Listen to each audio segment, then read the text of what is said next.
Hey, welcome back. It's Jason Walter here. I wanted to start off today's video by saying Happy Mother's Day to all the mothers out there. We appreciate you, and I hope you have a wonderful Mother's Day weekend. In today's housing market update, I have a ton to share with you today, including two brand new reports from Redfin and Realtor.com. And lastly, I'll share the latest US jobs report because that was just posted this morning and it fell short of expectations. So I'll discuss what effects it could have on mortgage interest rates and of course our housing market. And before we get started, please hit the like button. I greatly appreciate that. And also consider subscribing if you haven't done so already. Thank you so much for doing that. And let's go ahead and dive right into the video, starting with this report from Realtor.com. In the US, the median list price or the asking price of a home for sale grew 15.4% over last year. This marks the 38th consecutive week of double-digit price growth. According to Realtor.com, the median list price reached an all-time record high in April, climbing to $375,000. In addition, new listings, which is a measure of sellers listing their houses for sale, increased 18%, adding on to gains of 29% or more in each of the previous 3 weeks. This is obviously a trend in the right direction because we have about half as many houses for sale compared to last year. However, in April this year, we only saw 3 new sellers for every 4 we would have seen in April in the relatively more normal 2017 to 2019 time period. Demand from home buyers continues to remain strong because houses on average are selling about 25 days faster now compared to 1 year ago. Okay, that was the latest from Realtor.com, but let's now go over this brand new report from Redfin, and many records were broken. This report is for 400 plus US metros, and the data covers the 4-week period ending May 2nd. Let me first read all the records that were broken because it's quite remarkable. And by the way, these are records dated back to at least 2012 because that's when Redfin started sharing these numbers. All right, let me first read all these records that were broken and then I'll go over in detail regarding each of these. But this is quite remarkable here. So we had record high home price growth rate and a new record high for the asking price for a house for sale in the US. We also reached a record low for days on the market, meaning the number of days it took to sell a house. In addition, a new record high percentage of houses that sold for more than their asking price. In addition, a record was broken for the percentage of the average to sales to list price ratio. Then we had a record high percentage of houses that went under contract with an accepted offer within 2 weeks. And also a new record high of offers accepted within 1 week. This report is really eye-opening, so let me share all the details with you, starting with asking prices. So home prices increased in each of these 400 plus metros by 21% on a year-over-year basis. That was an all-time high. One contributing factor to the large rate of growth is that more high-end homes are being sold now than compared to 1 year ago. And asking prices also reached an all-time high of $361,000. A record low was also set for the days on the market because it only took 19 days on average to sell a house. On top of this, a record high of 48% of the homes sold for more than their asking price, and that's up 20 percentage points from the same period 1 year ago.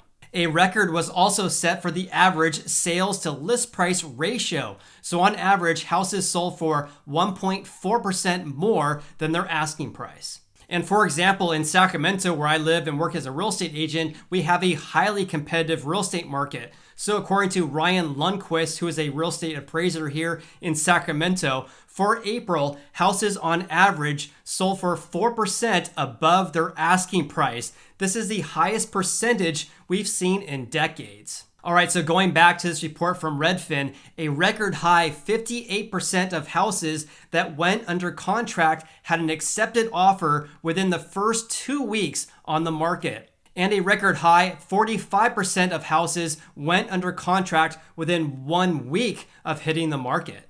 They also compared this data to 2019, which I think is very smart of them, given the fact that we had the stay-at-home orders across much of the nation during this time last year. So when they compared the 4-week period ending May 2nd this year to 2019, here's what they found. Pending home sales were up 23%. New listings were up 9%, which is slightly larger than the 7% increase during the same period in 2019. Therefore, we are seeing slightly more growth compared to 2019, at least in regards to new listings.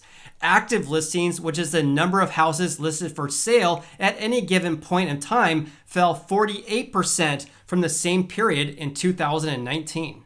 Redfin's chief economist had a really good quote here that I wanted to share with you today. And she said, right now, we are seeing a substantial increase in home prices, which could be a precursor to more widespread inflation throughout the economy.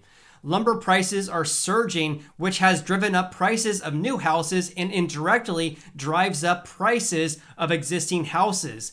As states lift their pandemic restrictions, we will likely see more shortages and price increases on everything from gasoline to hotel stays and food. These price increases will likely be short-lived, but could cut into homebuyers' budgets and ease competition enough for the housing market to become more balanced. A more balanced market could encourage more move-up homeowners to finally sell because they won't be fearful about being able to find and compete for a home to buy. She's absolutely right about rising lumber prices because the skyrocketing lumber prices have added approximately $36,000 to the cost of building a new single-family house. But what do you guys think about her argument that's basically saying that inflation is going to cause a more balanced real estate market? In my opinion, and I could be wrong on this, but I think it's far-fetched to say that an increase of goods and services in general is going to cause us to move from a strong seller's market into a more balanced real estate market. But I guess it depends on where you live, right? So in California, our median home price is around $759,000, which is quite a bit more than the nation's average. Even with a 5% down payment in California, that's still $38,000 on average. So I doubt that an increase of 75 cents on gas would have an impact on our real estate market here. But what do you guys think? Please comment below on this. All right, changing gears slightly, let's talk about the U.S. jobs report for April because that was just released today at the time of this video. The big news is that payrolls actually increased in April, but at levels that were far below estimates by many who are anticipating a blowout jobs report in April. Non-farm payrolls in April rose 266,000,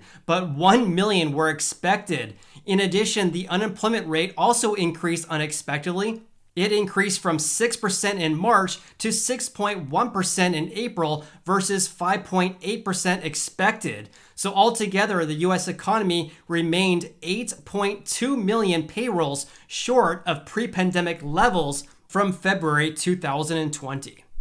So how could this affect our U.S. housing market? Well, the answer is the Federal Reserve is still months away from slowing its purchases of treasuries and other bonds, which are intended to keep interest rates low. In response to this lackluster jobs report for April that was released at 8:30 a.m., the yield of the 10-year U.S. Treasury note tanked at exactly 8:30 a.m., but then regained its footing by the end of the day. Therefore, because the yield remained flat for the day, it appears that mortgage rates are not affected, at least not yet. But stay tuned on the channel and I'll keep you updated. If you enjoyed watching this video, then please hit the like button. I greatly appreciate that. And also consider subscribing if you haven't done so already. I post videos about how this pandemic is affecting our housing market.